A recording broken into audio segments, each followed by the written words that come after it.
Fala pessoal, sejam bem-vindos ao TICast e hoje nós temos um assunto aqui em alta. Nós vamos falar como as empresas estão sendo impactadas com a IA e os ataques cibernéticos. E aqui, para essa conversa de peso, nós temos aqui 3 convidados. Diego de Almeida, ele é o Regional Sales Manager da Palo Alto. Ele é especialista em soluções avançadas de segurança corporativa. Temos aqui também o Marcelo Tanaka, Security Architect da T-System do Brasil, que é focado em projetos de segurança para ambientes críticos e multinuvem, né? E aqui o Wagner Azevedo, Enterprise Architect e IT Manager, com vastas experiências em Cloud Security, SRE, segurança corporativa, 11 certificados da AWS, 7 da Azure. O cara é uma máquina, hein? Então, são aqui convidados de peso. E para a gente começar aqui o assunto, nós vamos falar, contextualizar aqui, né? A gente tem alguns dados do que está acontecendo com a IA. Então, mais de 50% dos ataques hoje, recentes no Brasil, foram aí potencializados por IA. 26% das empresas sofreram prejuízos significativos, 68% das violações têm como causa o fator humano. Ou seja, esse cenário mudou e mudou bem rápido. Então, para começar aqui a discussão, eu vou fazer uma pergunta e cada um participa um pouquinho. Então, a inteligência artificial virou a melhor amiga dos hackers? Ou ainda tem muito mais coisa para acontecer? Qual que é a sua opinião, Diego? Eu acho que a gente está ainda recém no início. Tanto para os atacantes quanto para quem está defendendo. Muita coisa está se descobrindo, muita coisa... a velocidade de adoção da IA mostra que a gente ainda está num pico das expectativas e ainda a gente vai passar por uma fase onde vai se entender onde cada coisa se encaixa. Nem todo o ataque vai usar IA, nem toda a defesa vai usar IA, mas com certeza muita coisa vai mudar porque a IA está acompanhando um movimento de desenvolvimento de tecnologia que nesse momento a gente ainda não consegue ter uma previsão completa de quando que isso chega num ponto de maturidade.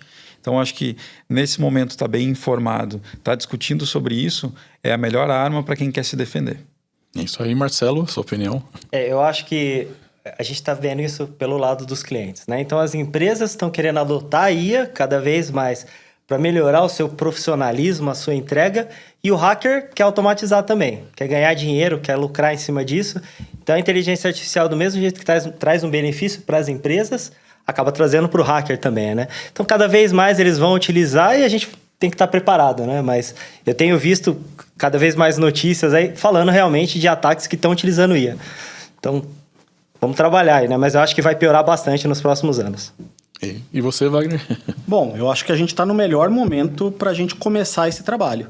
Ele é um trabalho que ele passa pela educação corporativa, pessoal, ela passa pela instrumentação, em que as companhias vão, à medida em que elas vão amadurecendo no uso da IA, elas também vão entendendo como é que ela consegue proteger a sua própria IA ou a companhia de uma IA que seja de terceiros ou uma IA que não seja confiável, né, em termos de perda de dados ou mesmo vazamento de informações confidenciais. A gente está num excelente momento para isso, né? Que bom que está todo mundo aqui reunido para a gente poder trazer para os nossos telespectadores, né? Acho que o que tem de bom em termos de ferramental, de serviços, de práticas, aí, as melhores práticas que a gente pode adotar no mercado. E como a gente tem visto, né, os ataques eles acabaram ficando mais rápidos, né, porque os hackers eles tinham que estudar exploit, vulnerabilidades e tudo mais, e com a IA isso acelerou muito.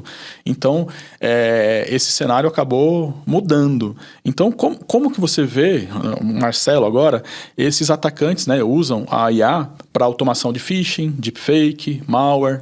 Como você está vendo esse cenário novo, né?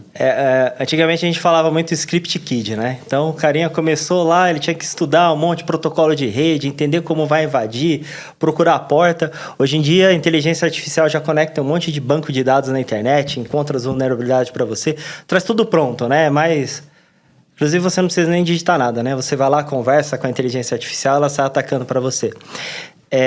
Muitos ataques hoje ainda utilizam engenharia social, né? Então, quando você utiliza inteligência artificial para ataques de engenharia social, fica muito mais sofisticado porque você edita vídeo, cria textos bons, né? Bons argumentos.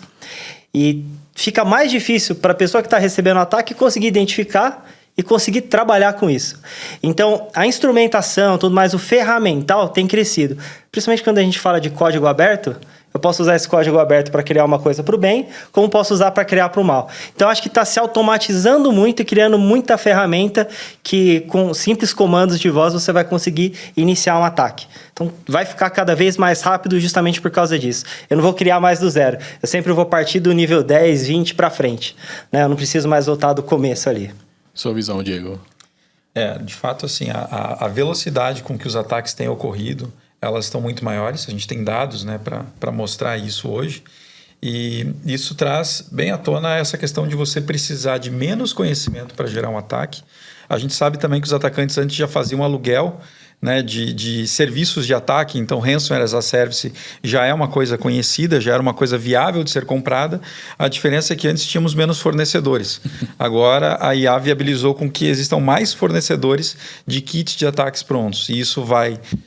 seja para a IA ajudando a desenvolver o código para explorar uma vulnerabilidade, seja a IA permitindo com que aquele atacante, o que antes ele tinha que fazer um trabalho minucioso de extrair informações, ele hoje, ao explorar uma vulnerabilidade, ele pode contar com a IA para também extrair múltiplos bancos de dados ao mesmo tempo em múltiplas empresas.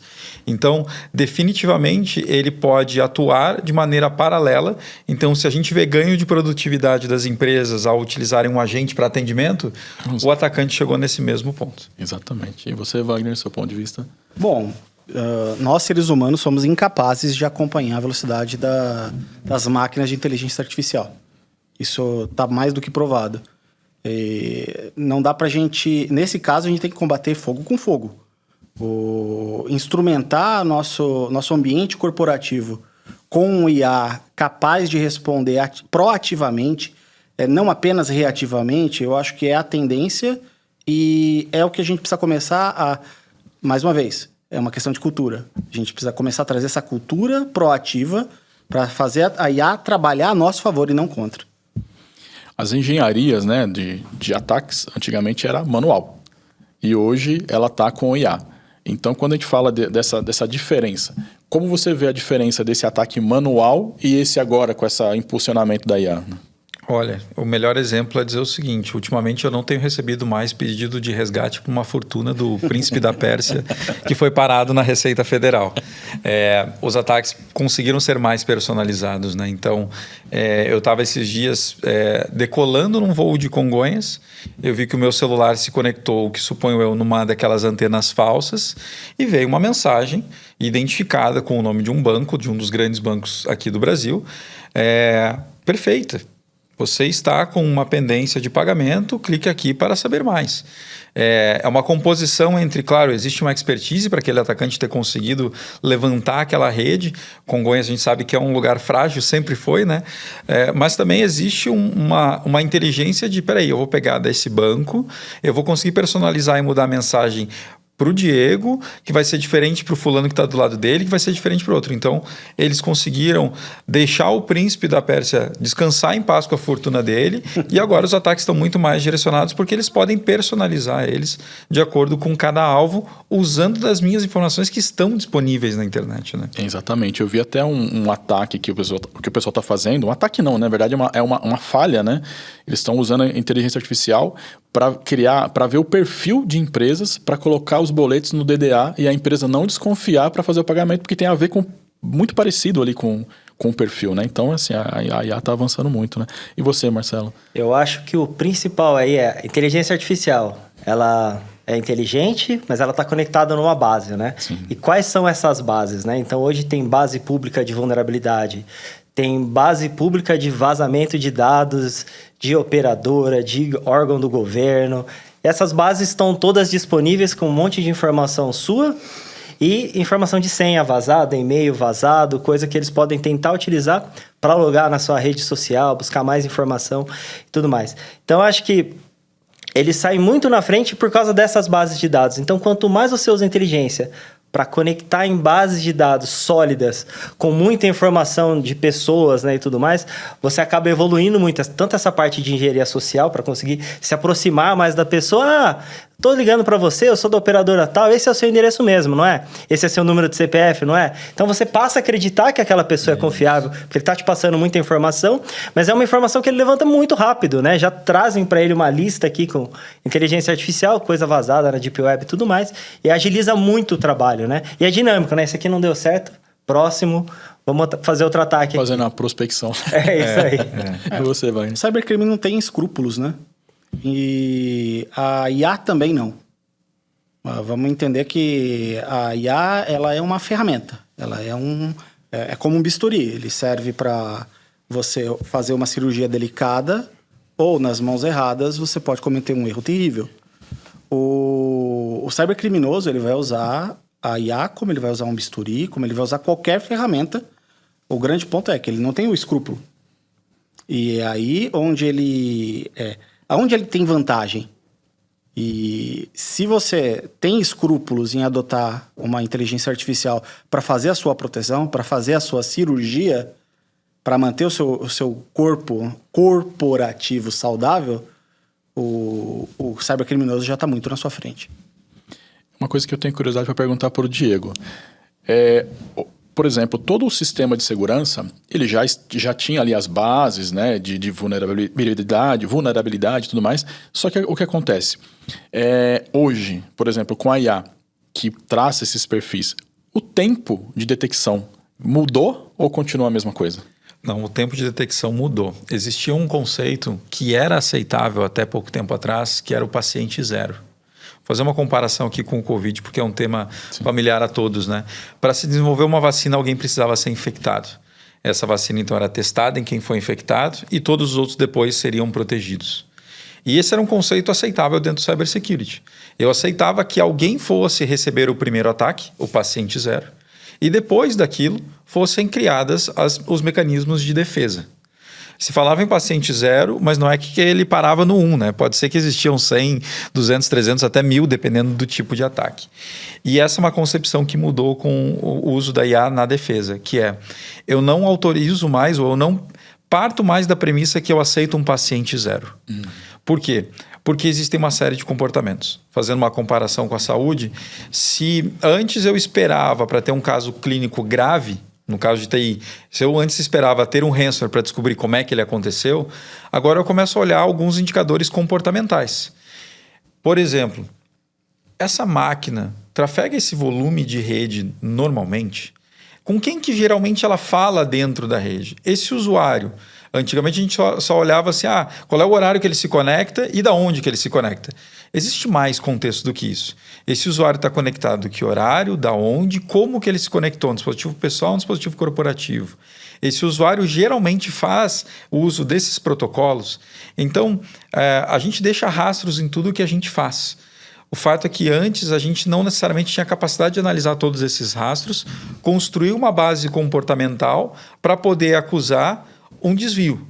E isso a IA trouxe também. Então, assim como o atacante utiliza para a personalização de um ataque, a ferramenta de segurança também pode utilizar o comportamento do usuário para definir o que é normal e o que não é normal, principalmente para prevenir o paciente zero. Por quê?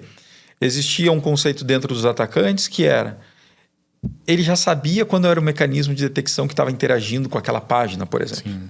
Então, o que ele fazia? Colocava um pop-up na página. Se você não respondesse aquele pop-up, a página não descarregava o malware. Mas todo usuário vai responder uma mensagem de pop-up e clicar no OK. Então, quando o usuário clicava no OK, aquela página se manifestava de uma maneira diferente. Então, hoje, com o uso da IA, a gente já consegue simular melhor o trabalho que o humano faria, mas a gente também pode estar inspecionando o trabalho que o humano está fazendo naquele momento. Então, o que eu diria para você é o seguinte, antes falávamos em vamos baixar uma base de assinaturas de ataque por dia, depois vamos baixar por hora, depois vamos a cada 15 minutos.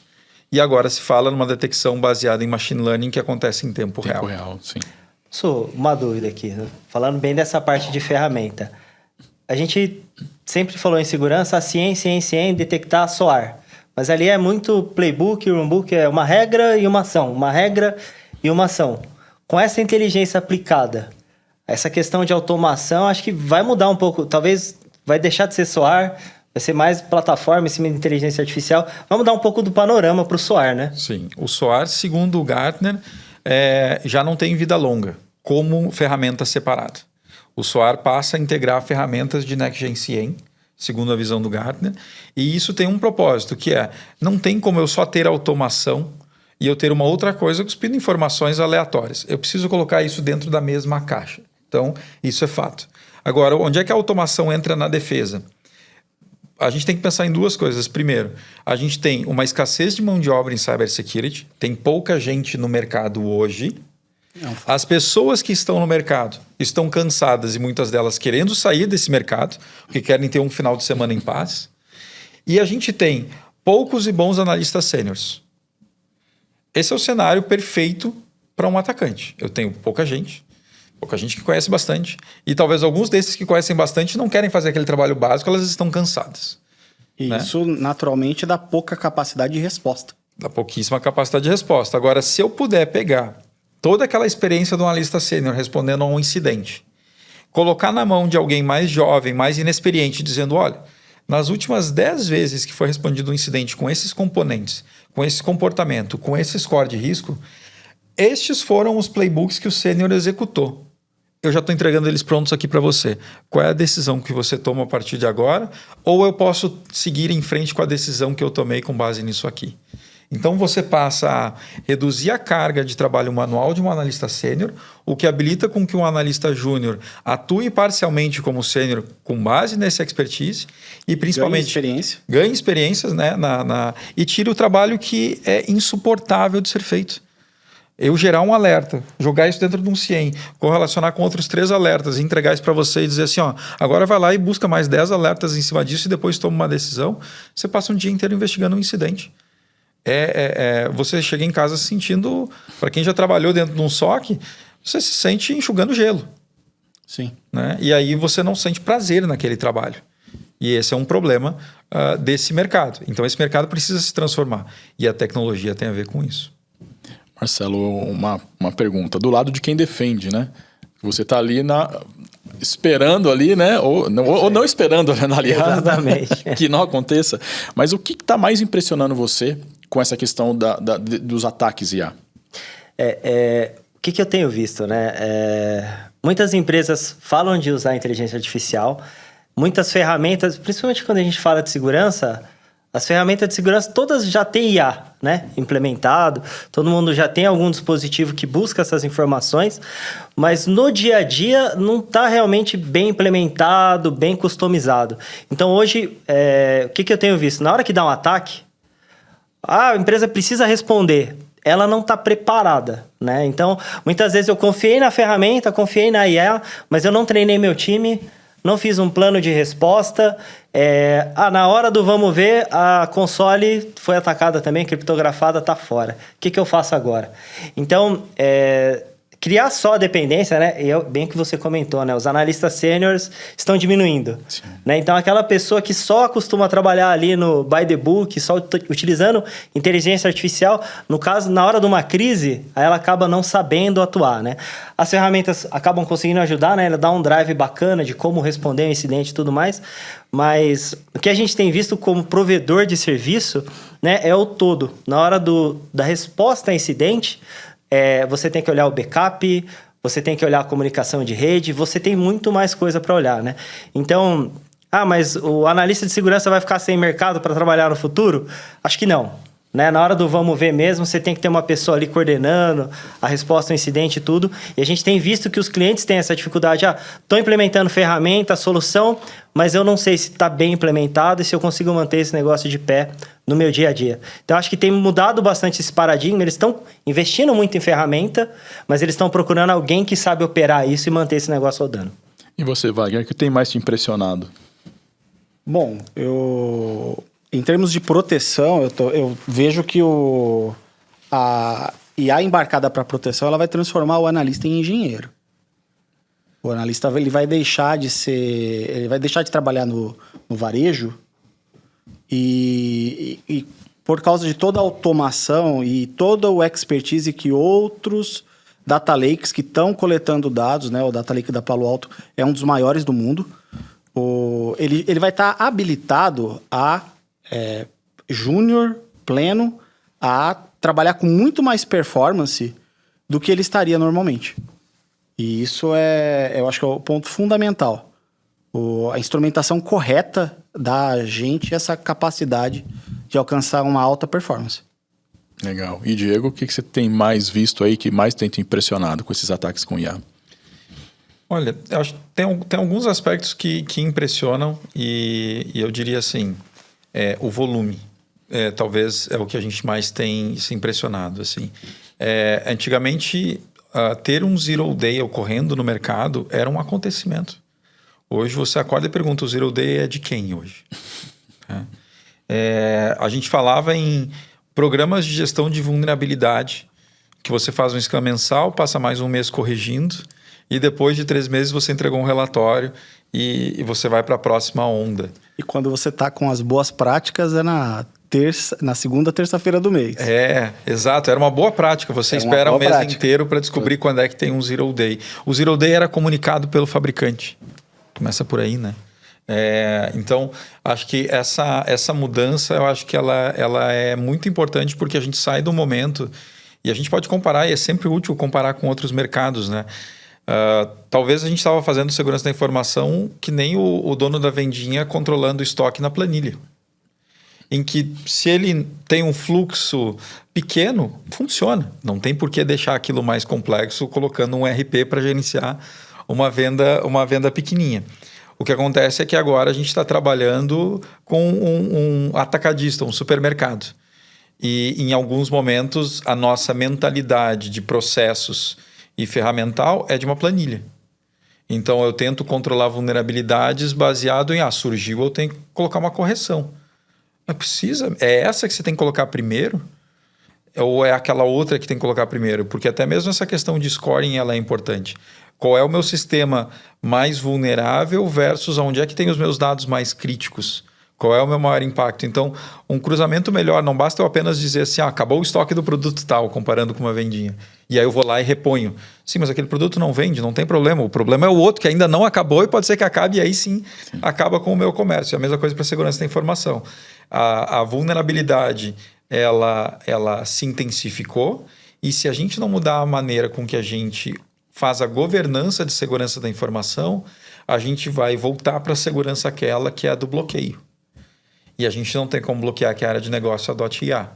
A área de negócio hoje, a gente tem números para isso também, mas em torno de 50%, mais de 50% dos funcionários utilizam Generative AI no dia a dia.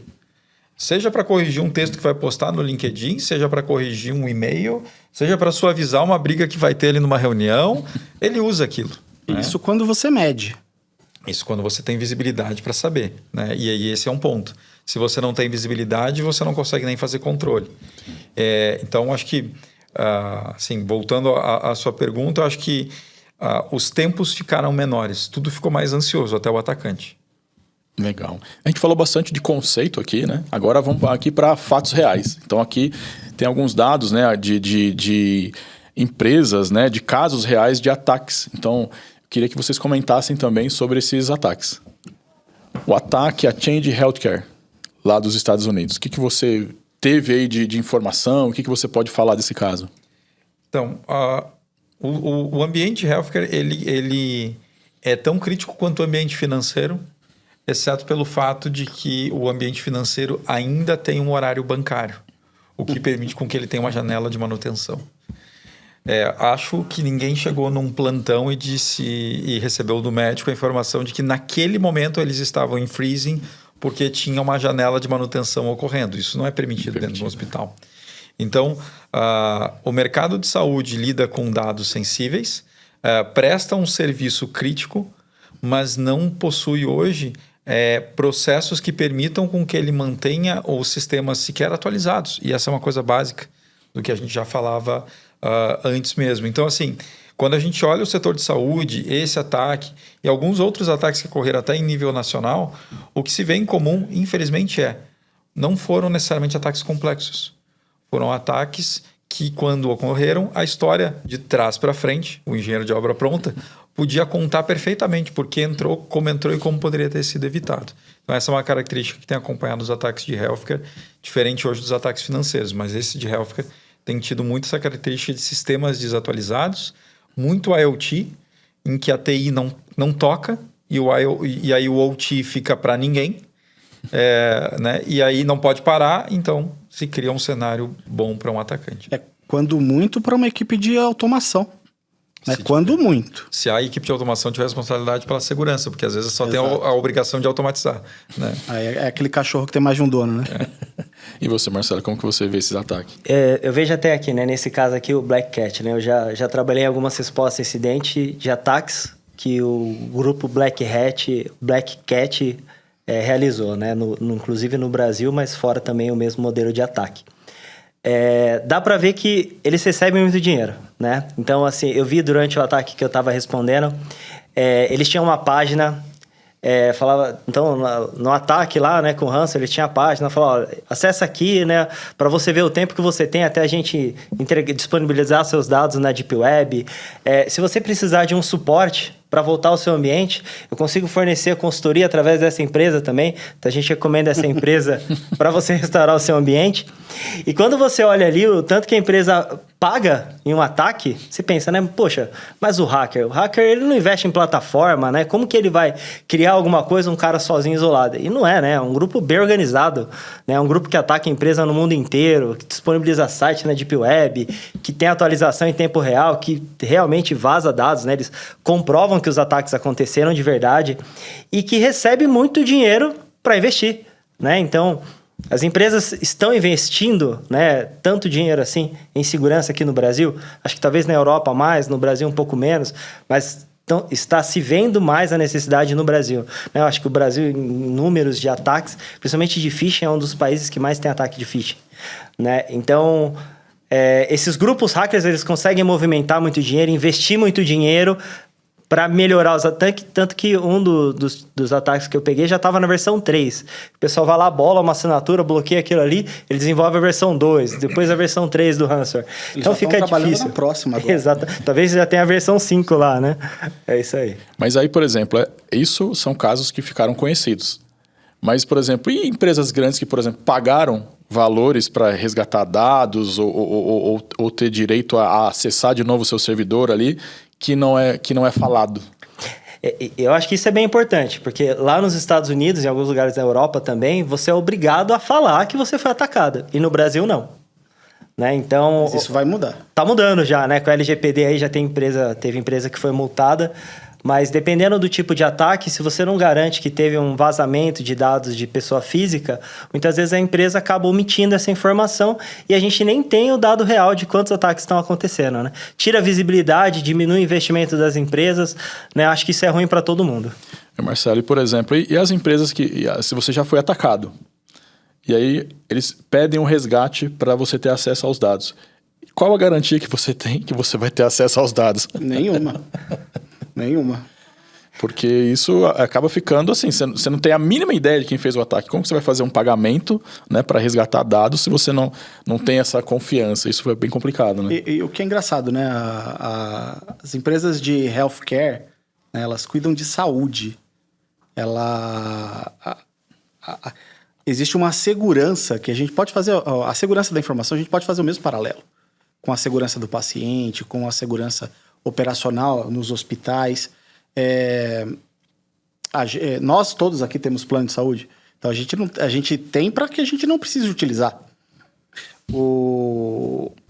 E o que é mais engraçado, no caso dos Estados Unidos, a penalidade por perda de registro, né? Você, sei lá, teve um data leak e você perdeu 10 mil registros.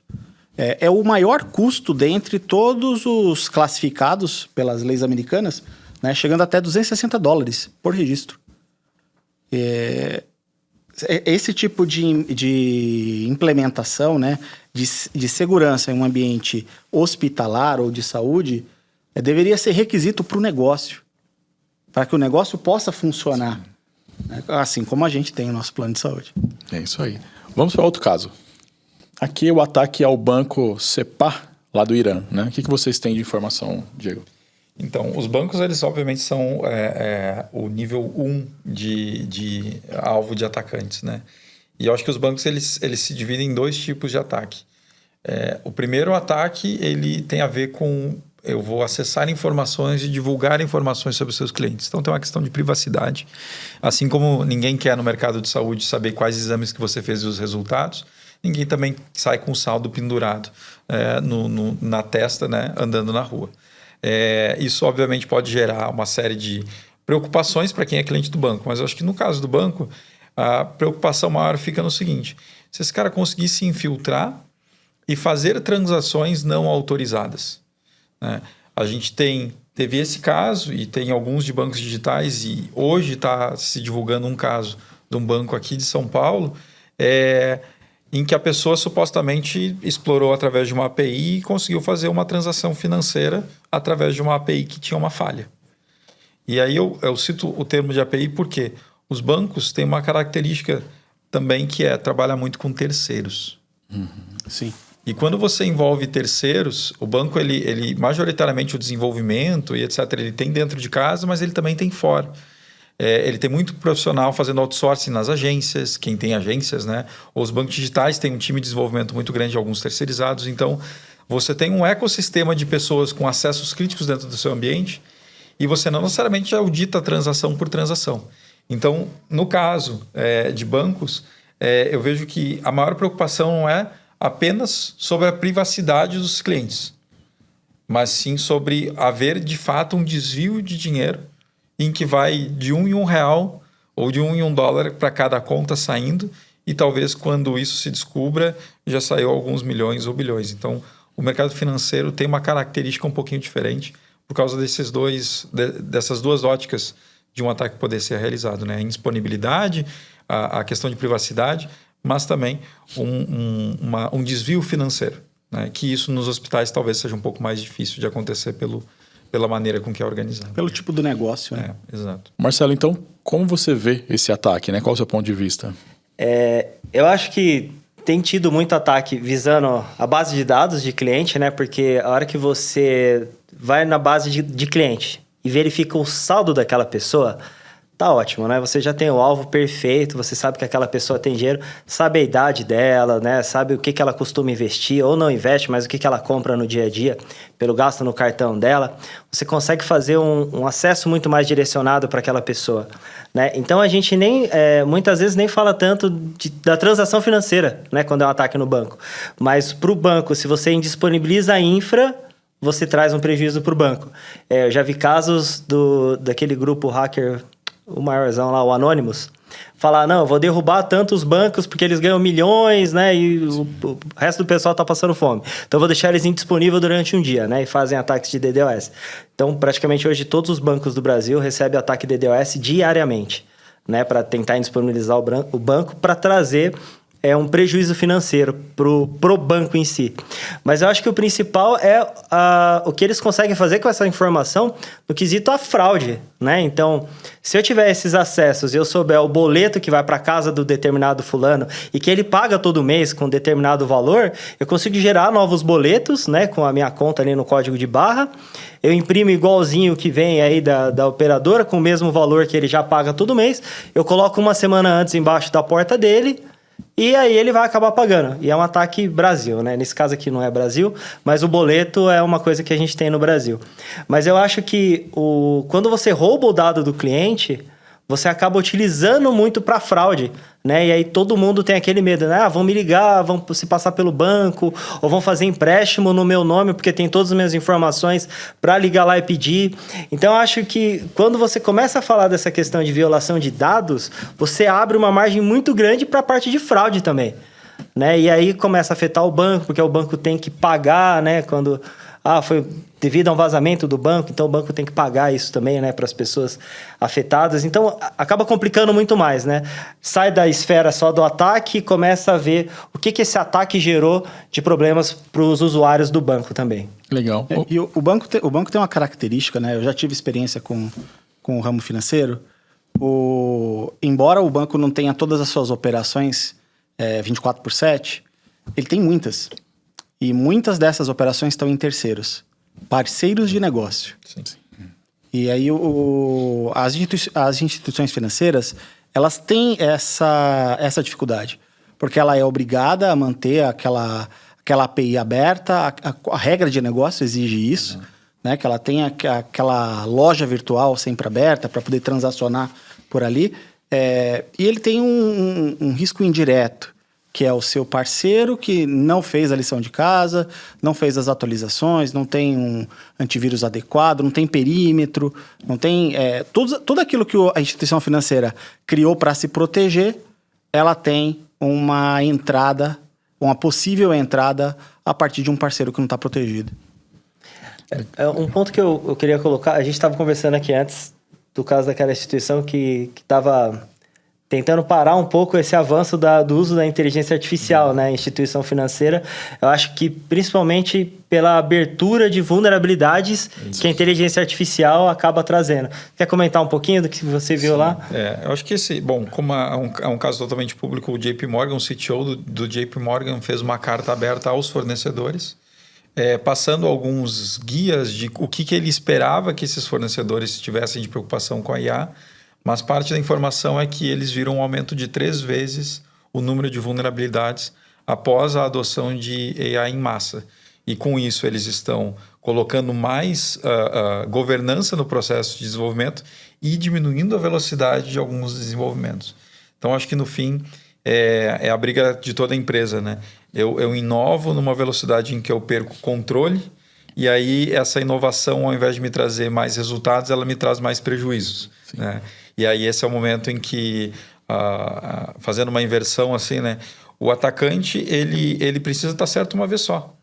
Ele só precisa fazer um ataque. Um ataque é o suficiente para qualquer instituição financeira. Quem defende o CISO desse banco, ele precisa estar certo todas as vezes. Exatamente. Ele precisa bloquear todos os ataques. Nenhum ataque é aceitável. Se eu chegar para o CEO do banco e perguntar quantos ataques de ransomware você tolera por mês? Nenhum. Então, e para o atacante, se fizer a mesma pergunta, né? Se você fizer 10 ataques, você se considera de sucesso quando você realiza quantos? Se fizer um, tá bom. Então, essa inversão entre a área de negócio precisar e ter que inovar para poder se diferenciar no mercado. O CISO ter que manter um controle e visibilidade e governança sobre essa inovação, ela é o que, nesse momento, talvez esteja mais pegando, porque nesse momento, o CISO sequer... talvez tenha uma visibilidade, ou a maioria deles reportam que não tem nem visibilidade sobre os projetos que estão acontecendo. E essa é uma mudança de paradigma sobre segurança da informação. Essa já é uma discussão que a gente já tem há algum tempo, que e se a segurança da informação não fosse responsabilidade de um setor? Se ela fosse uma responsabilidade, como é o orçamento, né? Marketing tem um orçamento para realizar uma atividade. Vendas tem um orçamento para realizar jantares e promoções. O time de facilities tem um orçamento para fazer compra de produtos e mantimentos para o escritório. Por que a gente... o CFO hoje ele não controla quanto a empresa gasta no cafezinho, mas o CISO controla qual é a vulnerabilidade que está no desktop do usuário lá na filial X. Por que aquilo não é responsabilidade dentro de um budget de risco daquela filial? Então, alguns conceitos que a gente aplica hoje em segurança da informação são divergentes do que se aplica no restante do negócio. O CFO já aprendeu isso. O RH já aprendeu isso. O RH não é culpado quando um funcionário está insatisfeito.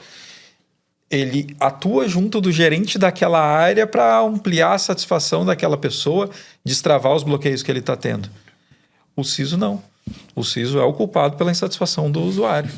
Então, será que criou-se aí uma brecha, por exemplo, para abrir uma governança desse tipo de implantação? E isso só vai depender da maturidade dos próprios CISOs que hoje estão drivando o mercado, porque é insustentável. É insustentável, é desumano com qualquer CISO colocar nele a responsabilidade, por mais que abaixo dele estejam todos os times de segurança, é uma responsabilidade compartilhada. A inovação tem que ter a segurança junto. Elas não ocorrem de maneira separada, porque se ela ocorrer de maneira separada, ela vai entrar no final de uma esteira de desenvolvimento e vai entrar como quem está atrasando o meu projeto é o pessoal lá de segurança. E aí a gente Exatamente. deu 10 passos para trás. Bom, Fagner, você falou aqui agora há pouquinho sobre a questão das empresas, por exemplo, nos Estados Unidos, quando vaza, né, uma informação, a empresa é responsável por pagar um valor ali para a pessoa, né, que teve os dados vazados. Aqui no Brasil a gente teve um caso recente, né, de um banco também, e falou-se sobre a LGPD, cogitou-se, né, de processar esse banco, né, das pessoas entrarem com um processo coletivo contra esse banco. Mas assim, o que você entende, né, dessa diferença? Você acha que isso está melhor no Brasil, está melhor lá, isso tem que ser equalizado? O que você vê desse mercado, né? De todo esse acontecimentos aqui, mesmo tendo implantado o LGPD, ainda acontece isso e ninguém é punido por isso, né? Eu acho que, sem querer entrar em discussões que eu não domino, tá? Mas eu acredito que no Brasil a gente está amadurecendo na questão da cibersegurança e sobre a legislação em tecnologia. Né? A gente teve o Marco Civil da Internet, LGPD, então estamos caminhando. Acredito que em algum dia a gente vai ter essa granularidade, como existe nos mercados que já são mais maduros. O mercado americano, o mercado europeu, tem mais companhias, tem mais tecnologia embarcada. Eles produzem mais tecnologia do que nós. Então, é natural que toda a legislação também seja melhor aplicada. Acho que a gente chega lá algum dia. Eu acho até um ponto importante, né? A gente fala de LGPD, protege os dados pessoais, né? E quando a gente fala do uso de inteligência artificial, antigamente a gente falava lá quando tinha o filme do Eu, Robô, né, do Smith, tudo mais, tinha a regra do robô, né? Então o robô era inteligência artificial e falava, você não pode atentar contra a vida do humano, né? É sua prioridade sempre proteger, você não pode se autodestruir, a não ser que quebre a primeira regra, né? E eu acho que a inteligência artificial, ela também vai precisar ter uma monitoração, né? Ou ter leis para isso, né? Então, já está caminhando. Já tem ISO para isso. Já está melhorando, já tem alguns frameworks de mercado, mas eu acho que ainda não é uma coisa que está sendo cobrada, né, das empresas e tudo mais. E eu acho que tem que ser adotado, né? Hoje a China disponibilizou uma nova plataforma, né? Aí outro mercado disponibiliza outra plataforma, né? Tá ficando cada vez um número maior de plataformas que não necessariamente tem que implementar uma segurança e que você pode fazer qualquer tipo de pesquisa. Como que eu acerto o pato do vizinho lá e acabo com ele mais rápido, né? Então é uma ameaça e você está pesquisando. Como cria um ransomware, né? Às vezes o código sai na tela. Eu vejo de pessoas fazendo pesquisa ali, enganando a inteligência artificial para me passa as chaves que são proibidas de você passar do Windows, né? Para uma cópia de Windows. Então, como que a inteligência artificial devia tratar esse tipo de informação? Né? Eu conectei ela numa base de vulnerabilidades, mas, poxa, qualquer um pode usar essa base de vulnerabilidade, né, para fazer ataques. A inteligência artificial deveria ter mecanismos para coibir esse tipo de ação, né? Então, eu acho que isso ainda não tem uma regulamentação, né, uma validação efetiva do que pode ou não pode ser utilizado a inteligência artificial. Até as empresas, né? Eu acho que tem muito isso. Eu estou usando inteligência artificial aqui e estou jogando informação lá dentro e essas informações acabam ficando públicas na internet, né? Entra para a base de dados. Mas eu diria que talvez um passo que... A gente sabe sempre que as leis vão vir depois de tudo. Sim. É normal. Sim. Isso, é o modelo que isso existe, é assim, né? A lei não tem como vir antes. Quem vai determinar essa real punição é o cliente. E a gente, em alguns mercados, já tem uma liberdade de escolha maior. Então, a gente estava conversando antes sobre serviço de assinatura, né, de televisão. E antigamente você tinha um set de escolhas menor. Então, se aquele cara passava 5 dias fora do ar, você no máximo ia pedir desconto de 5 dias e se você ganhasse, você ficava feliz. E no mês seguinte você estava lá pagando o serviço de assinatura integral e beleza. Hoje em dia, se um serviço de streaming ficar fora do ar durante 12 horas, 24 horas, você cancela e você assina outro. Se você vai num laboratório de exames que vazou o seu exame, você vai em outro laboratório na próxima vez. Os bancos, porque a gente ainda tem um relacionamento com o banco, leia-se, se assina às vezes um contrato de um financiamento imobiliário, se assina um contrato de um financiamento de veículo, isso acaba fazendo com que mesmo que aquele banco talvez tenha um ataque, você permanece tendo uma relação com ele. Você não migra da noite para o dia. Só que algumas coisas nesse ponto estão mudando. O primeiro você falou, né, dos boletos. Hoje em dia, o pagamento de contas através de Pix está cada vez mais forte. O Pix abriu uma porteira em relação à migração bancária gigante. Eu hoje não... Ninguém tem o número da minha conta mais. Todo mundo tem meu Pix. E o meu Pix permite com que ele esteja em qualquer banco. Se eu quiser trocar hoje o meu banco, eu troco. Agora, eu troco. Agora, o meu contrato de financiamento, eu vou precisar ter um pouco mais de trabalho. Quando isso, talvez, e o Open Banking talvez seja mais uma dessas fronteiras, quando eu, de fato, escolher um provedor dos meus dados e o restante se conecta a esse meu provedor de dados, esses bancos viram mais plugáveis. E aí é o momento em que a segurança da informação vai ser uma arma de retenção ou não de clientes. Hoje ainda pode ser que o banco consiga manter o cliente, porque até que se confirme o ataque, até que se vejam as consequências do ataque, muito tempo se passa. Mas quando eu tiver a opção, quem sabe eu vou executar ela. E isso é uma coisa que está vindo no mercado financeiro ainda, em que outros mercados, né, no mercado de telecom isso já veio, no mercado de mídia isso já veio, vários outros mercados esse poder de escolha já foi dado na mão do usuário. E aí, então, ele pode tomar decisões no calor do momento. Né? E os bancos já estão detectando, né, essa questão do Pix, porque quando você vai lá, por exemplo, fazer um pagamento que talvez tenha uma taxa de reclamações, né, ou alguma coisa assim, ele fala assim, você tem certeza que você vai fazer esse Pix? Esse Pix tem sido usado para fraude e tudo mais. Então, ele já te alerta, né? Então, isso está se adaptando também, né, os bancos. Exato. Ele precisa...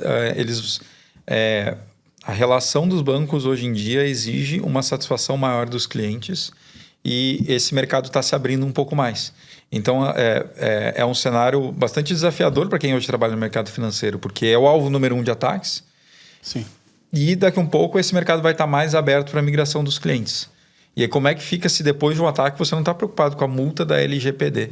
Você está preocupado que você perdeu 10 mil clientes da noite para o dia. Essa é a real multa. Essa é a multa que o mercado pode dar para uma empresa, né? E é isso que a gente quer evitar. Legal.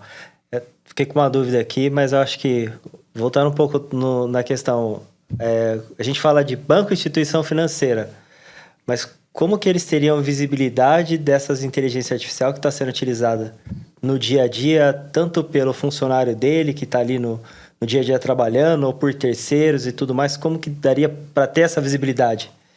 Sim. Hoje, os bancos eles já trabalham com um ferramental para poder tanto inspecionar em nível de rede, quando a gente se fala no ambiente on-premises, né? Quanto a adoção de tecnologias como o SaaS para uma inspeção para quem está fora da rede e acessando, digamos assim, de nuvem para nuvem, né? Esse é um dos aspectos. Agora, uma das coisas que o Gartner introduz, que até 2030 vai virar um padrão, e se a gente parar para observar faz todo sentido, é que a única aplicação não corporativa que um funcionário e um terceiro utiliza para acessar os sistemas corporativos é um browser. E essa é uma mudança de mercado que a gente está propondo também hoje, que é introduzir um browser corporativo, onde você obtém visibilidade e controle sobre o que o usuário está fazendo, independente dos protocolos de criptografia que estejam aplicados em nível de rede. Então, essa é uma mudança que, segundo o Gartner, vai ser o padrão, e a gente está exatamente nesse momento agora de convergência para esse novo tipo de tecnologia. Só que isso sozinho não é suficiente. Porque ele talvez, seguindo no que a gente estava falando antes, do cansaço do SOC, da ausência de automação, isso tem que vir envelopado em algo maior. Isso tem que vir envelopado em algo que consiga comunicar com as outras proteções que tem dentro do meu ambiente. O que o mercado, e a gente está agora na semana da RSA, e existe uma série de brincadeiras que agora é o momento em que os CISOs vão para o evento e voltam com 5 novos projetos para serem entregues antes dos 5 projetos que não foram entregues no ano passado. Exatamente. Esse é o momento que a gente tem agora de refletir como que as coisas têm que se falar uma com a outra. Porque não dá só para a gente colocar mais um sensor, mais um apito para dentro desse ambiente. O apito já está tocando. Toca todo dia. Falta a gente para olhar o porquê que está apitando e se dá para reduzir aquele apito. Então, ter visibilidade é essencial, mas ter integração e visibilidade com uma plataforma completa é a única maneira de você não ficar todos os anos criando novos projetos que não chegam a 100% do retorno do investimento desejado. Legal. A ideia do browser seguro é ótima, porque ela... Primeiro que todo mundo usa browser. Aí a maior parte do tempo, né? Sei lá, 90% do seu dia está relacionado ou a algum aplicativo ou algum serviço que está oferecido via browser, via aplicativo, o que for. Você aproxima o guarda-reio do usuário final. E isso é importante. Porque ali é onde você vai pegar grande parte das infecções, das ameaças.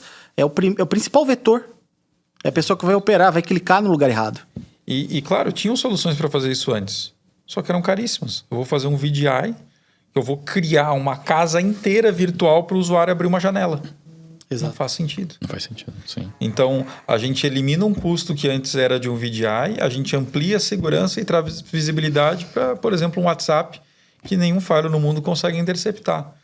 Então, ter esse nível de controle com menor custo é o que viabiliza a solução. Sem dúvida. É que você não está, na verdade, entrando na aplicação. Você está ali no front-end, né? Exato. Exatamente. Eu estou no que o usuário está vendo. Sim. Né? Então, mais longe do que isso, só se eu estivesse no monitor do usuário. Então, a gente está conseguindo ver o que ele está vendo, conseguindo controlar o input dele. E essa é uma inovação. Essa é uma solução onde a gente não pensa em fazer o delivery disso de maneira pontual. A gente busca que isso seja parte de uma jornada. Então, eu estou preocupado com o meu usuário remoto? Beleza. Eu olho, então, como é que ele faz através do browser. Mas e como que ele se conecta na minha nuvem? E a minha nuvem está segura? Como é que está a governança da minha nuvem? Aí ele está usando AI. O meu AI está configurado para não dar respostas indevidas? O meu AI está configurado para não ter um estouro de memória, não sofrer um ataque DDoS? Ou para não ser corrompido no seu viés de aprendizagem. Isso, exato. Então, assim, uma mudança de mercado que a gente está observando, e isso, de novo, segue outros mercados que isso já ocorreu, é assim, como é que é quando vocês chegavam numa empresa e perguntava para o diretor de produção qual era o ERP que ele utilizava, ele respondia um. Perguntava para o financeiro, o ERP que ele usava era outro. Perguntava para o time de vendas, o ERP que ele usava era outro. O que acontecia numa indústria automotiva, você vende um carro que você não produziu. É simples assim, né? O que as empresas fizeram? Vamos botar SAP. Vamos padronizar, vamos falar estoque com produção, com setor de vendas e faturamento, porque também o risco era esse, né? Vendi o carro que existia, mas não consigo cobrar. Em cibersegurança a gente está fazendo isso. Em cibersegurança a gente está olhando ainda e a gente observa um uso de 30, 40 soluções dentro de um mesmo ambiente, às vezes gerando alertas duplicados, em que parte do trabalho do analista do SOC é ver quem é que está falando a verdade. Então você tem um incidente e a primeira coisa que você tem que fazer é perguntar quem aqui está falando a verdade. Isso é perca de tempo. Isso é falta de eficiência numa resposta a incidente. Você tem que ter informações confiáveis.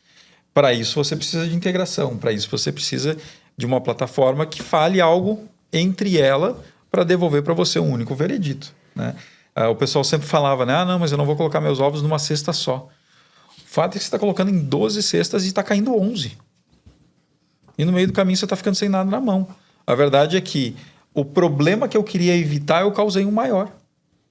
Que eu não tenho gente para olhar tudo que eu tenho ali alertando e monitorando. Então, é importante esse mapeamento, então, né, para resumir. É importante o mapeamento do que eu não tenho visibilidade, para que eu possa fazer um planejamento de obter essa visibilidade, mas tudo isso tem que convergir para um ponto em comum de monitoramento e automação para a resposta.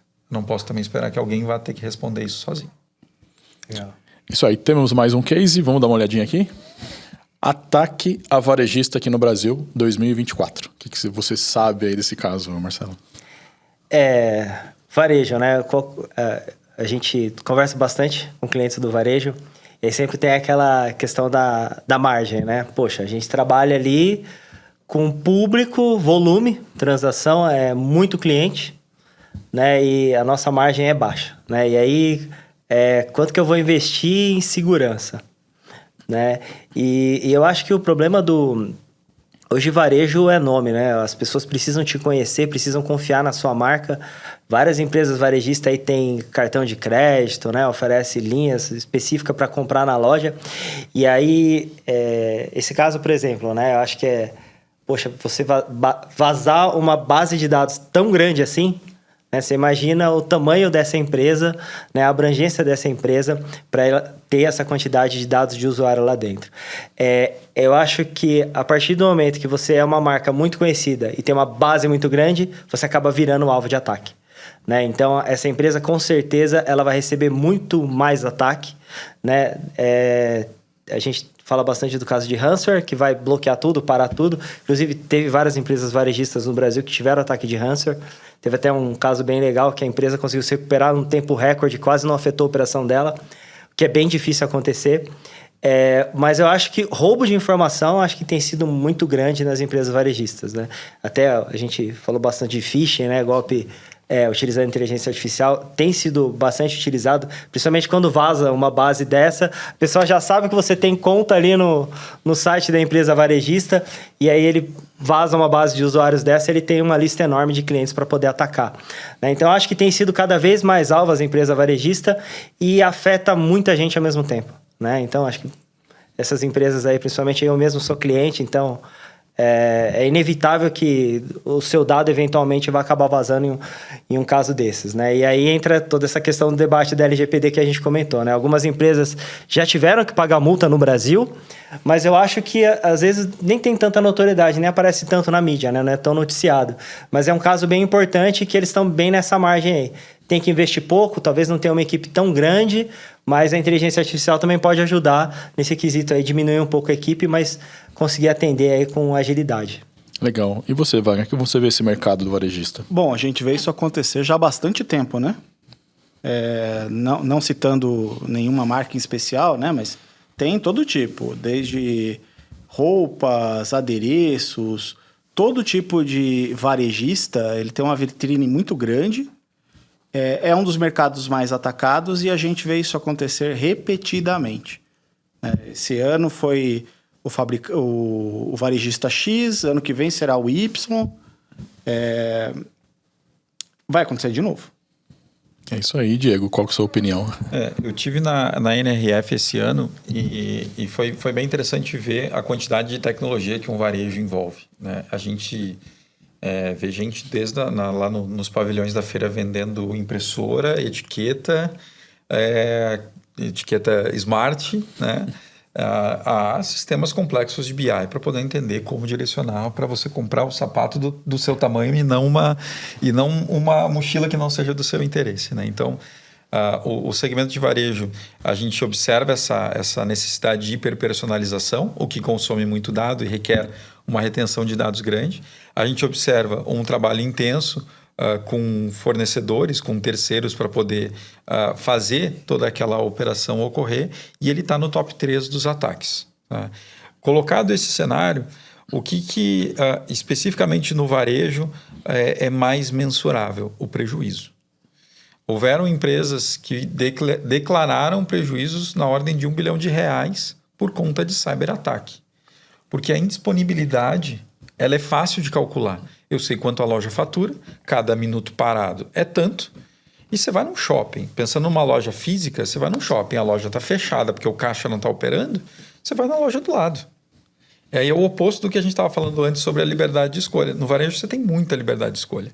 Sim. Você está lá com o produto no carrinho, você clicou no checkout, não foi, você tem aquela urgência da compra, você abre o outro site e compra. Os varejistas passam metade do tempo deles pesquisando de por que as pessoas deixam as coisas no carrinho. Imagina um cyberataque prevenindo que a pessoa compre. Então, o prejuízo é muito fácil de mensurar. A operação do varejo, então, como um alvo primário de ataque, com uma sensibilidade muito grande pela disponibilidade e uma alta retenção de dados para poder fazer hiperpersonalização e uma dependência muito grande de terceiros que prestam serviços nas lojas, que prestam serviços de, às vezes, integração com os dados, ela transforma em um ambiente de fato complexo. Esse exemplo que foi citado aqui, ele pode talvez ter um impacto momentâneo na operação. E isso está tudo bem, porque você é uma empresa grande estabelecida que tem caixa sobrando. Quando você fala em perder alguns milhões, dependendo da situação financeira dessa empresa, significa quebrar. Exatamente. Você não tem como esperar o próximo mês para recuperar aquele prejuízo. Para algumas empresas, isso é o fim da operação. Então, aqui a gente pode falar de uma mancha de imagem temporária que depois de um tempo esquece. Talvez esse ataque mesmo já tenha sido esquecido. Só que naquele mês, naqueles 2 meses, talvez as pessoas evitaram. Sorte que aqui talvez estávamos falando, né, de tamanho de camiseta e tamanho de outras coisas não tão privadas. Mas e se fosse uma coisa privada? E se fosse os seus hábitos mais íntimos de compra? Como que as pessoas receberiam isso, né? E assim, pegando casos bem mais antigos, que inclusive virou série de Netflix, né? Naquele do site do Madison, que era de relacionamentos. Sim. Que abriram a base de dados inteira. Pessoas importantes apareceram ali, né? Pessoas importantes, tal, virou série de Netflix, dado o tamanho. O que aconteceu com o site? O site desapareceu. O site não sobreviveu, porque o que ele vendia era o sigilo, o que ele vendia era a privacidade. Então, se o varejo estiver vendendo algo que as pessoas entendem como sigiloso, talvez não seja o tamanho da minha camiseta. Isso você está vendo que eu uso PM ou G. Mas quando isso tocar num dado mais sensível, aí é o momento que talvez aquela pessoa corte a relação com aquela empresa. E o varejo tem esse risco, né? Dependendo do que ele estiver vendendo, e também a liberdade de escolha dos clientes, né? Legal. A gente passou aqui, então, por saúde, a área financeira, varejo, e tem algumas áreas que elas não são tão visadas, ou não eram tão visadas, né? E nós temos aqui um case, então, de transportadora também. Então, qual que é o seu ponto de vista sobre esse caso? Bom, tempo médio de recuperação para o ransomware já é alto. A transportadora, hoje em dia a gente está muito acostumado a comprar e receber no mesmo dia, receber no dia seguinte. A transportadora vai ter sua operação impactada por 3 semanas, 4 semanas, muitas vezes até mais. Eu concordo com a decisão da transportadora de não pagar, porque é uma decisão difícil, tá? Mas é muito mais difícil você estimulando o cybercrime, pagando numa expectativa de que talvez você consiga recuperar sua mente uma semana. Só que sempre com uma pulga atrás da orelha. Será que ainda tem alguém lá? Né? Você vai conviver com esse fantasma. Corajosa a atitude da empresa, mas é um impacto muito alto. É como o Diego falou, tem empresa que não suporta esse impacto. Não só com transporte, né? Outros tipos de negócio. Siderurgia não suporta, construção muitas vezes não suporta. Transportador, só um exemplo. É legal. E assim, a transportadora, antigamente, ele só tinha ali talvez uma informação de rastreamento, né? Onde o caminhão estava e tudo mais. Mas agora tem câmera em tempo real, tem dispositivos de IoT no caminhão. Como que você vê isso, Marcelo, nessa vulnerabilidade que aumentou, né? Aumentou bastante. É a famosa história de eu quero tudo conectado, né? Mas e aí, como que eu coloco segurança em tudo isso? Às vezes a gente fala muito de ataque do hacker, mas a gente tem muita questão da pessoa mal intencionada, né? Então, por exemplo, se eu compartilhar o meu trajeto do meu caminhão, eu posso passar para um bandido, olha, me assalta em tal quilômetro e você leva a minha mercadoria. Né? Acho que no mundo inteiro, né? Acho que teve aquele remédio que ajuda a emagrecer, esqueci o nome agora também. Ozempic. E agora tem um. A gente pode falar sobre isso, né? Não, mas é caríssimo o remédio, né? E o pessoal começou a atacar as transportadoras do remédio, porque é muito caro, tem mercado, todo mundo quer comprar mais barato, né? O remédio. E é inevitável, né? Que esse tipo de informação, as pessoas que trabalham na transportadora sofrem o assédio dos atacantes, né? Tem grupos hackers que assediam os funcionários das empresas, né? Para ter esse tipo de informação. E acaba virando um alvo muito grande, às vezes, talvez não a transportadora em si, mas a empresa que ela está transportando alguma coisa é um alvo, né? E aí, a partir desse momento, ela acaba sendo atacada. Já vi casos até de empresas que trabalham com transporte de valores comprar uma empresa de segurança, né, para ter todo esse cuidado adicional. Então, eu acho que esse uso de GPS, IoT, central multimídia no caminhão integrado, né, todo esse controle adicional acabou gerando muita vulnerabilidade, né, e você não conseguir controlar o que o usuário ali do caminhão está passando de informação, não existe um DLP ainda, talvez tão aprofundado para isso, tem dificultado cada vez mais você ter um controle e poder se prevenir contra esse tipo de ataque. E você, como que você vê essa questão desse setor, né?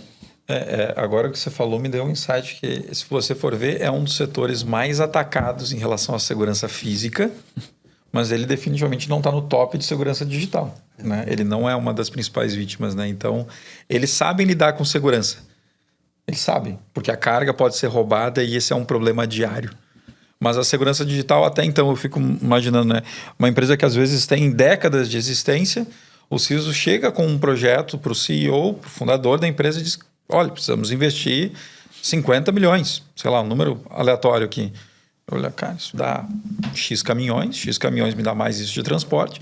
Quantos ataques a gente teve nos últimos 10 anos que parou a nossa empresa?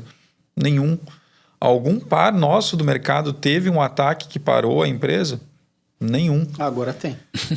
Segue o jogo, né? Era uma decisão que eu consigo me colocar no lugar de quem tomou essa decisão e olhou e disse, cara, não vou investir mais do que eu vou investir em outras áreas, aqui eu faço talvez um investimento diferente e tal. Então, acho que isso é compreensível. Qual que é a diferença nesse setor, então? Eu tenho um setor que as estatísticas estão a favor, ou estão mais a favor do que nos outros que a gente falou. Só que esse setor tem uma coisa.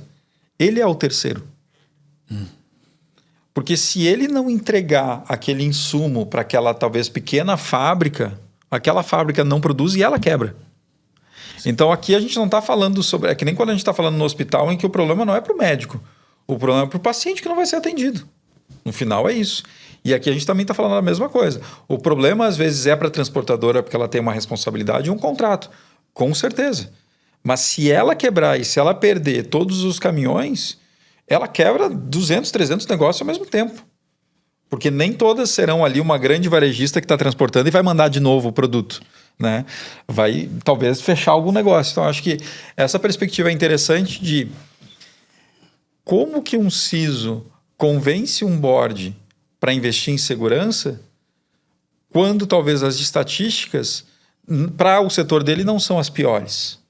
Qual é que é esse balanço de segurança da informação para que você também não invista mais do que é necessário e se torne um peso para o negócio? Então, esse case aqui, ele para mim, ele é bastante emblemático porque ele traz essa discussão, né? O melhor CISO não é o que consegue mais recurso, o melhor CISO é o que vai balancear o recurso versus o risco. E aqui, essa empresa talvez se tornou esse primeiro case, né, de reconhecimento nacional, e que talvez passe a mudar um pouquinho a perspectiva de mercado. Então, nem tanto ao céu, nem tanto à terra. Existe um investimento médio que precisa ser feito e, no mínimo, um plano de resposta a incidentes para que, quando acontecer uma coisa, eu sei como eu comunico, eu sei quais ponteiros que isso vai mexer dentro da minha empresa, quem que eu vou acionar quando eu tiver com esse problema, para que eu possa seguir para a recuperação. Então, talvez eu não trate tanto a prevenção, né? Eu faço um investimento médio em prevenção, mas eu faço um investimento mais significativo na contenção do dano, porque isso vai afetar a minha imagem, vai afetar as empresas que me contratam e etc. Então, aqui é um bom exemplo de um investimento que talvez comece de trás para frente e não pela detecção como é o padrão nos outros, né? Legal. E a gente falou aqui, então, desses casos, né, que são casos públicos, mas vou trazer um pouquinho mais para perto da gente agora. Wagner, o que você tem algum caso que você se lembre, que você atuou, que tem a ver com esses novos tipos de ataque? Bom, recentemente, uma equipe nós somos uma multinacional, né? Sim. Uma equipe nossa de outro mercado me chamou para ajudá-los aí num incidente envolvendo uma conta de cloud de um cliente financeiro. Não é brasileiro. Eles já estavam começando sua trajetória de uma forma mais correta, né? Já tinham um Sinep plugado nas suas contas de nuvem, não era totalmente responsivo, ainda não tinha agentes em operação para poder implementar políticas de runtime, mas já estavam indo, pelo menos na direção certa, né? Acabou que a gente fez lá a contenção do evento e ficou a lição de casa. Claro, fui envolvido como um consultor, né? Depois Sim. Eles retomaram lá as medidas que eles precisavam. Mas pelo menos isso já está acontecendo. Como eu falei anteriormente sobre legislação, a gente precisa mudar a mentalidade de que produtos a gente adquire. Que produtos e serviços a gente adquire. O que a gente está esperando conseguir com aquilo? E eu entendo que, principalmente com o advento do Synapse, essa mentalidade começou a mudar. Porque as companhias em geral, eu estou puxando totalmente a sardinha para o meu lado, né? Em cima de CloudSec, DevSecOps, as companhias entendem que hoje elas precisam de uma fábrica de correção de vulnerabilidades. Essa fábrica tem que estar conectada na sua pipeline, tem que passar por todas as camadas da esteira, tem que existir instrumentos para que você possa identificar o que você tem de vulnerabilidade que não é lá num pacote de Java ou de Python, mas sim, está conectado na sua nuvem AWS, Azure, Google, não importa. Você precisa ver quais são os seus pontos de fragilidade e você ter governança adequada ao tamanho do seu negócio. Eu vejo que isso está acontecendo, sobretudo com a popularização das ferramentas de análise de código e de proteção de nuvem. Legal. E você, Marcelo, o que você tem atuado ou visto aí, né? Mais próximo de você aí? Preocupação de cliente, né? Preocupação nova aí. Falta de controle, né? No uso da inteligência artificial. Então, o cliente reclamando que, estou desenvolvendo produto dentro de casa, estou criando um monte de coisa nova aqui para divulgar produto e tudo mais. E a hora que eu faço uma pesquisa lá no GPT da vida, vem todas as informações do que eu estou desenvolvendo dentro de casa, que é uma informação confidencial, que eu não abri para público, mas que eu descobri que o meu time está vazando essas informações, porque eu estou criando um conteúdo novo, mas eles estão utilizando inteligência artificial para criar esse conteúdo novo. E aí, legal, talvez é um produto mais atual, mais bonito, eu tenho mais agilidade para criar, mas os funcionários não têm essa preocupação, né? Aí acaba caindo sobre o TI essa necessidade de fiscaliza, porque a galera lá tá usando, né? E aí eu acho que acaba entrando... Quase uma traição, né? É uma traição, né? Tô abrindo todas as informações confidenciais da internet. E às vezes a pessoa nem sabe, né? Que tá abrindo na internet. Ele fala, não, só tô consultando aqui, ninguém vai saber. Mas ele acaba entrando para a base de dados, né? E acaba sendo pesquisável por outras empresas, né? E eu acho que começa a entrar naquele ponto do conscientização, né? Então, inteligência artificial é importante eu ter para proteger, mas já que eu tenho que usar, eu acho que as empresas têm que trabalhar nessa questão da conscientização dos funcionários, né? Não ficar ali só, olha, gente, vamos utilizar a inteligência artificial para crescer, para criar coisa nova, para ser mais rápido, mas vamos usar com consciência, né? Foi igual o caso que você comentou, né, do JP Morgan. As empresas estão criando sistemas internos utilizando inteligência artificial, mas e essa base, e esse dado, está indo para a internet, né? Não está? Minhas informações estão sendo tratadas da maneira correta? Tenho certeza que ninguém leu o documento antes de dar um ok, concordo, né? Com o agreement.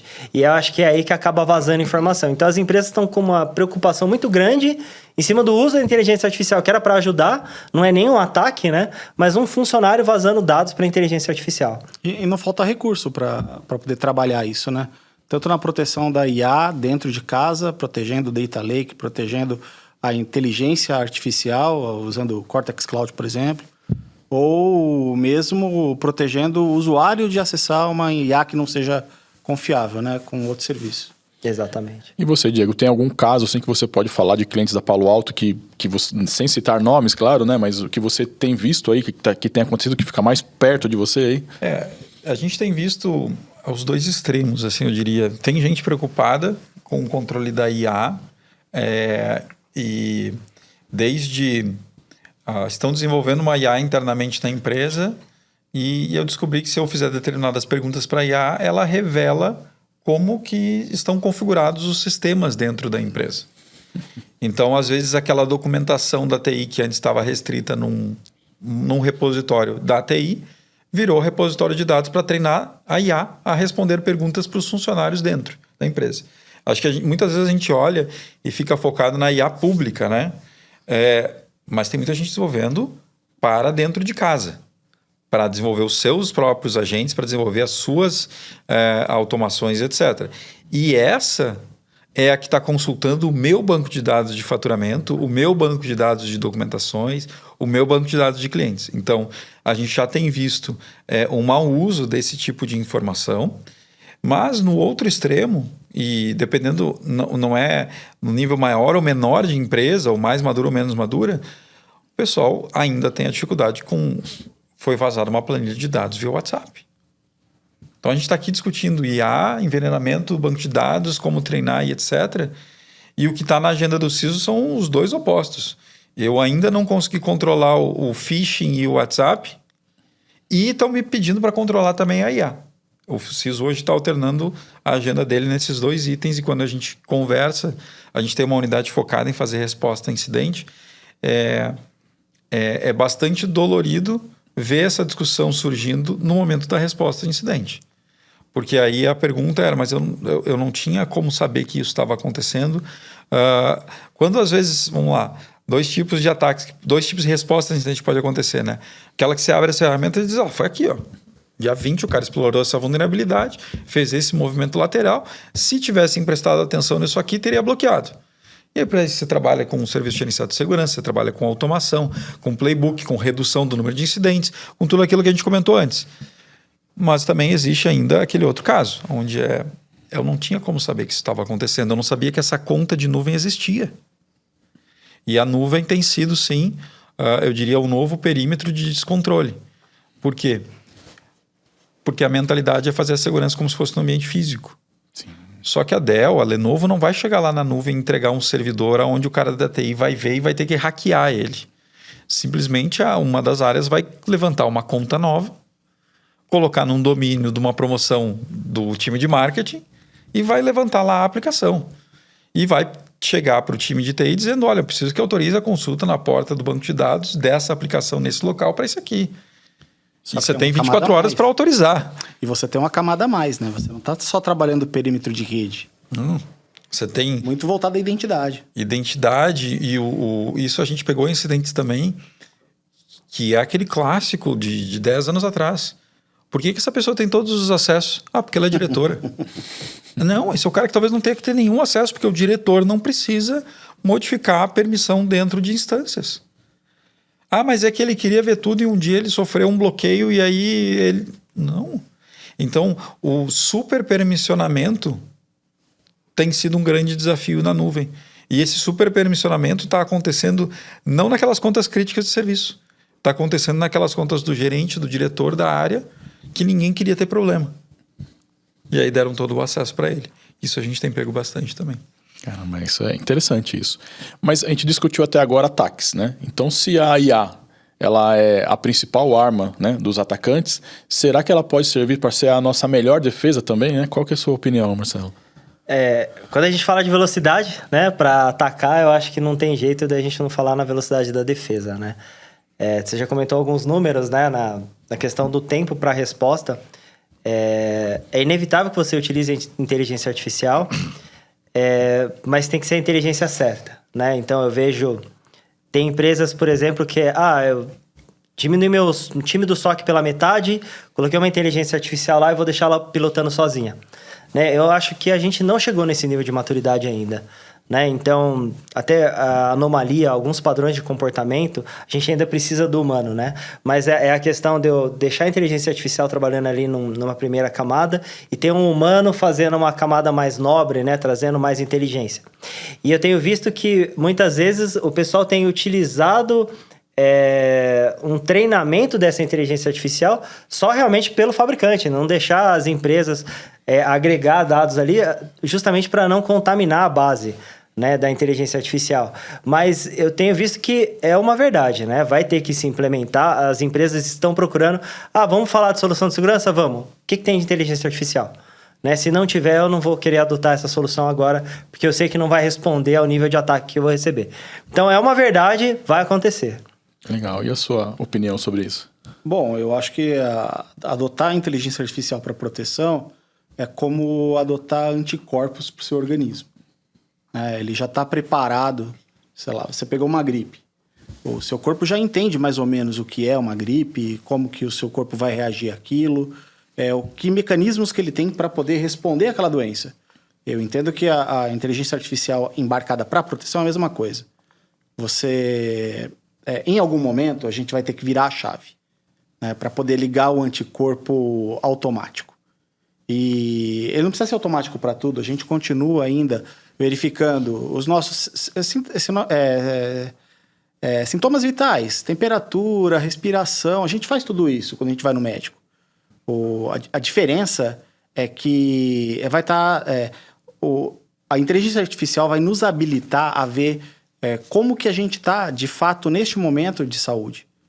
E os nossos anticorpos vão responder automaticamente a tudo aquilo que for bobagem, vírus que a gente já tratou. Sei lá, você pegou catapora, não vai pegar catapora de novo porque já pegou uma vez. Sarampo, algo assim. Seu organismo já aprendeu. Então, a inteligência artificial vai habilitar as companhias de uma maneira reativa. Desculpa, não reativa. Proativa. Sim. Ele vai habilitar as companhias de uma maneira proativa e aí, claro, a gente vai cair em muitos cenários em que são reativos. O corpo não entendeu. O próprio Covid é um exemplo disso. O corpo não entendia aquilo direito. A gente precisou ensinar o corpo por meio das vacinas, da exposição e tudo aquilo que a gente passou no período pandêmico. Eu acho que esse é o momento que a gente está vivendo para a cibersegurança. E inteligência artificial.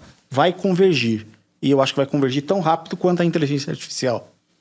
Legal. E o seu ponto de vista, Diego? A gente na Palo Alto tem duas visões sobre como AI pode ajudar, né? A primeira delas é em transformar o humano em um super-humano. Então, se antes ele precisava ler um Administration Guide, um Implementation Guide, da noite para o dia, para conseguir fazer uma implementação com sucesso no final de semana, por que não ele interagir com um humano do outro lado que dá as respostas do que ele está buscando naquele momento? Então, trazer a capacidade de que ele possa ter um coaching em tempo real para toda a configuração que ele está fazendo dentro do ambiente. Ponto importante, o Gartner falava que em 2024, 99% das falhas de segurança em um firewall seriam por má configuração. Não era que o firewall tinha tido uma vulnerabilidade. Então, quando a gente olha para a questão de configuração da nuvem, do firewall, da ferramenta de identidade, saber configurá-la é essencial. E hoje isso está muito difícil, porque eu tenho que ler um manual, eu tenho que ler o Implementation Guide, depois do Implementation Guide tem um guia de boas práticas e tem também aquele toque do expert. E é isso que a gente tem que tirar. A gente tem que fazer com que fique que nem o carro. Tem um acelerador e tem um freio. Se possível, nem embreagem. É colocar no drive e sair. E é isso que a gente está transformando as ferramentas de segurança agora. Elas criam uma camada de auxílio através dos copilots para que no momento em que o usuário... Vamos pensar como é que era antes, né? Eu inseria uma regra, por exemplo, num firewall, e aquilo abria a minha rede inteira. Colocava lá a primeira regra, libera tudo para todo lado, a qualquer hora, para qualquer pessoa. Aquilo ficava lá. E ia ficar lá até alguém auditar aquilo. Ou, quem sabe, na pior das hipóteses, até a próxima migração. E se na próxima migração alguém tivesse coragem de tirar aquela regra, aquele problema era sanado. Hoje, quando um usuário tenta fazer isso, ele diz o seguinte: olha, o seu nível, o seu score de segurança hoje está em 75. Se você aplicar essa regra nesse contexto, com esses parâmetros, seu perfil de segurança cai para 40. Você está de acordo? Antes dele colocar a regra. E não depois dele colocar a regra 6 meses depois. Então, transformar o humano num super-humano. As pessoas vão ser mais capazes e inteligentes do que elas puramente através de um copilot. O segundo tem a ver com o que a gente chama de Precision AI. A AI generativa, ela é aproximada, né? Ela vai te dar uma resposta próxima, talvez, ao que é o correto. Quando você fala em detecção de ataques, você precisa ser preciso. Não tem quem sabe um ataque. Tem um ataque ou não tem. Então, a gente criou um modelo que a gente chama de Precision AI, que a gente integra dentro dos nossos produtos para não ter a necessidade de depender de vacinas, por exemplo. E a gente tem uma plataforma de XDR, que é o Cortex, que ele é baseado apenas em técnicas, táticas e procedimentos de ataque. E não mais baseado numa base de assinaturas. Isso muda drasticamente a velocidade com que essa ferramenta consegue responder. Vou dar um exemplo simples de como que a nossa mente muda em relação a esse novo paradigma. Antigamente, para você detectar um malware, você analisava os arquivos e fazia um scan mensal, né, para descobrir se não tinha um vírus lá dentro da máquina. Hoje em dia o vírus pode estar lá dentro, não tem problema. O que acontecia? O scanning acontecia, ocorria, aquilo lá não parecia ser malicioso e passava batido. Aquilo só se tornava malicioso numa data, num horário específico. E aí era quando os ataques aconteciam à meia-noite do dia tal, vários sistemas foram atacados. Qual é que é a mudança disso? A mudança é o seguinte, eu não faço segurança baseada em CPF mais. Eu faço segurança baseado em... Você está com uma arma na cintura? Você entrou de capacete num posto de gasolina 1 da manhã? Bom, pelo histórico, isso aqui tende a ser um assalto. E puxando alguns outros dados, eu concluo que isso realmente é. E eu bloqueio esse ataque. Antigamente a gente olhava, isso aqui tem ficha limpa, pode entrar. Mas ele está com uma arma. Não tem problema, ele tem ficha limpa. Espera ele ter a ficha suja. A gente partia em cybersecurity da presunção de que todo mundo era inocente, até que julgasse o contrário. Agora, com IA, a gente está podendo fazer o contrário. A gente está podendo dizer o seguinte, eu já vi esse comportamento e eu consigo dizer de maneira exata se aquilo é um comportamento malicioso. E com isso eu também consigo reduzir o número de alertas, incidentes que precisam ser tratados por um humano. Então, tudo que a gente está falando no final das contas é a IA para a cibersegurança, trazendo eficiência, trazendo capacidade que o humano sozinho não teria, para que ele configure melhor os sistemas e possa ter uma quantidade de trabalho e análise para fazer no dia a dia que seja humanamente possível, diante de um mercado com escassez de talento e com pessoas sofrendo de burnout. Legal. Quando entra já nesse assunto, a gente fala aí, por exemplo, de automação de defesa, né? Então, por exemplo, a gente falava ali de detecção, né? De resposta, né, para um incidente em minutos. Agora o sonho é em segundos, né? Como que você vê esse tipo já de tecnologia? É complicado, né?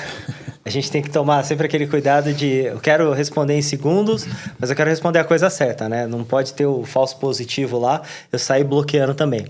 Eu acho que as empresas estão desenvolvendo aquele conceito do Zero Trust, né? Então, eu não confio, né? Não deveria confiar em tudo. Mas é como você comentou, num firewall mesmo, o projeto está entrando agora. Cara, entra com tudo aberto, depois fecha. E depois nunca fecha, né? Só vai fechar... Na verdade, quando tem um ataque, o pessoal fecha. Né? O que a gente tem visto. Então, pela questão da disponibilidade, né? Eu acho que muitas vezes sair bloqueando, às vezes, não é a resposta. Só que você tem que bloquear rápido, porque com inteligência artificial e tudo mais, você escala o privilégio muito rápido, você conecta em várias máquinas muito rápido. A gente fala de microsegmentação para poder barrar isso, né? Você ter mais tempo de reação, mas a microsegmentação ela é complexa, ela pode ser demorada, né? Para você implementar, para você poder controlar tudo isso. Então, as plataformas elas têm que estar adaptadas, mas você tem que estar muito bem configurado para sair bloqueando. Você tem que ter um playbook de resposta, você tem que ter teste dos seus playbooks, né? Então, tem muito processo ainda que você é obrigado a seguir antes de sair bloqueando, pegar uma autorização, parar o business, né? Antes de você... é um ataque realmente, a gente precisa parar o business para bloquear o ataque e não ter um impacto. Então, eu vejo que a inteligência artificial vai ajudar muito nisso, a gente vai ganhar velocidade, mas a gente ainda vai ter alguns bloqueios na parte de processo, né? Então, talvez a inteligência artificial ajuda muito, mas talvez o processo ainda não está se adaptando, não está correndo junto com isso, né? Então, talvez a gente vai ter um atraso aí em relação ao ataque que não vai esperar o processo, né? E você, Wagner, como que você tem visto essa questão, por exemplo, da implementação, né, de segurança com IA nesses ambientes de SaaS e multinuvem? Bom, eu sou mais otimista que o Tanaka. Não dá para fazer segurança de nuvem de fato sem IA. Não funciona. São muitas variáveis para você gerenciar manualmente, né? A própria quantidade de ativos. Se você for comparar os ativos num data center convencional, lá você tem um switch, um servidor, o cabo que vai levar, né, o switch ao servidor, uma rede Wi-Fi, você tem menos ativos do que você tem numa conta de nuvem, em que você tem as próprias regras de firewall são ativos, você tem funções serverless, você tem toda uma gama de serviços que elas existem lá. E não necessariamente existem configuráveis, gerenciáveis através de um asset manager, um ITSM dentro de um ambiente convencional. Então, não dá para fazer segurança de nuvem sem ter IA embarcada. Mas eu sou mais otimista que o Tanaka. Eu vejo que, pelo menos no mundo de nuvem, talvez pelo universo de nuvem, isso seja um caminho forçado. Porque não dá para você seguir sem. seja na proteção da sua IA, que você está desenvolvendo na sua empresa, nos agentes de IA que você está desenvolvendo, ou terceiros desenvolvem para consumir a sua proteção do seu data lake e, principalmente, né, proteção de quem está operando o IA, quem tá usando o IA, seja ela autorizada ou não. Eu vejo eu acho que a gente está num caminho melhor, mas não estou de forma alguma desmerecendo o que ele falou. Isso é uma realidade. Sim. É que na nuvem a realidade é um pouquinho melhor. Sim. É só isso. Diego, a gente vê ali, por exemplo, que é o CIEM, SOAR, esses dispositivos modernos, eles estão usando a machine learning e a inteligência artificial para ter respostas rápidas, por exemplo, do Cortex, do Exian. Como que você vê essa implementação? Pegando pelo próprio case da Palo Alto, tá? A gente é sempre o nosso cliente número 1. Então, a gente desenvolve uma solução e ela é implementada dentro da Palo Alto e depois vendida para os clientes. Então, hoje o Exian está implementado no SOC da Palo Alto e uma das principais mudanças que isso gerou foi a quantidade de pessoas e o perfil das pessoas dentro do nosso SOC. Hoje o SOC da Palo Alto, que gerencia uma rede que tem 15 mil firewalls que protegem tanto os assets internos quanto os produtos que a gente vende no mercado, e toda a suíte de nuvem que protege também identidade, proteção de e-mail e etc. Isso é gerenciado por um SOC que tem 16 pessoas. Essas pessoas se dividem entre 8 pessoas na Califórnia, em Santa Clara, 8 pessoas em Israel, para cobrir o turno oposto. E o fator que eu diria assim, que é o principal dessa história. Antigamente a gente organizava o SOC em analista nível 1, nível 2 e o nível 3. Quando você tinha alguém de threat hunting, você tinha um SOC top, né?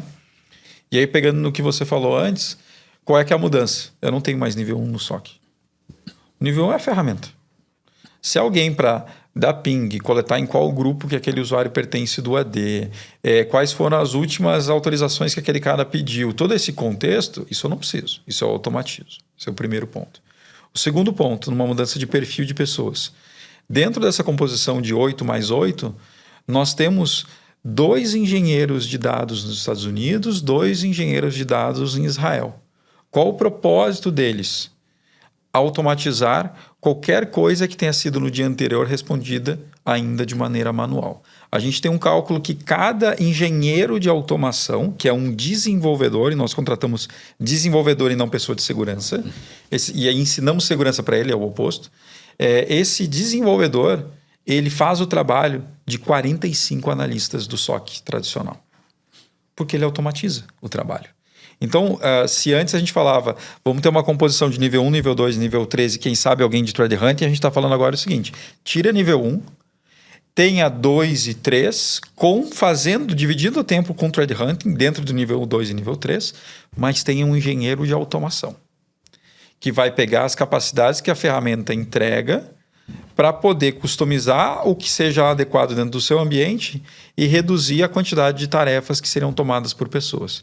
E essa é uma mudança drástica, né? Assim, é quase como se eu falasse que antes, num departamento financeiro, eu tinha pessoas apenas operando com uma calculadora e em algum momento eu contratei um doutor em matemática que fez fórmulas no Excel e com isso ele reduziu a carga de trabalho daquelas pessoas e eu consegui reduzir o número de pessoas. Então, a gente está basicamente permitindo com que as pessoas façam a parte mais legal do SOC, que é threat hunting.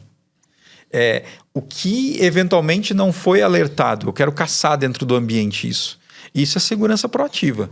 Segurança proativa não é olhar alerta. O alerta já aconteceu.